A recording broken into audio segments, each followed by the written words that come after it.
মানুষের উৎসাহ এবং উদ্দীপনা সহ উপস্থিতিতে আমরা স্বাগত জানিয়েছি এবং বাংলাদেশ স্থিতিশীল হবে সেই প্রত্যাশা আমরা ব্যক্ত করছি।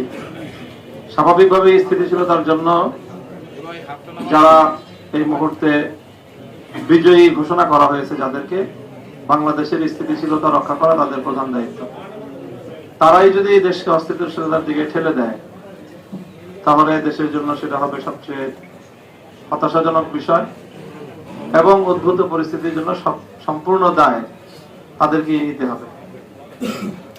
আমরা অত্যন্ত দ্ব্যর্থহীন ভাষায় বলতে চাই, জুলাই বিপ্লবের চেতনাকে যদি ধ্বংস করার চেষ্টা করা হয় তাহলে সেখানে আমরা আনকম্প্রোমাইজ থাকবো। আমরা কোনো নমনীয়তা এবং কোনো ধরনের কম্প্রোমাইজ জুলাই বিপ্লবের চেতনার ক্ষেত্রে আমরা করতে পারবো না। কাজেই সকল মহলকে আমরা সেই বিষয়ে স্পষ্ট বার্তা দিতে চাচ্ছি। তারপরে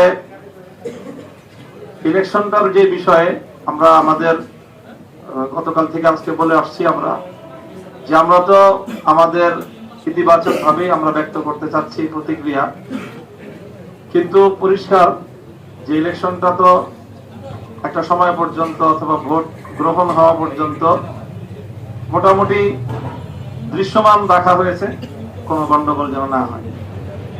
কিন্তু ভোট গণনা শুরু হওয়ার পর থেকেই আমাদের কাছে একেবারেই দিবালোকের ন্যায় স্পষ্ট যে ভোট গ্রহণটা যেভাবে হয়েছে ভোট গণনাটা তার সম্পূর্ণ উল্টো ভাবে হয়েছে এবং সেখানেই আগামীর বাংলাদেশের ভাগ্য এবং মানুষের জনরায়ের প্রতি চরমভাবে অশ্রদ্ধা প্রদর্শন করা হয়েছে, অসম্মান করা হয়েছে।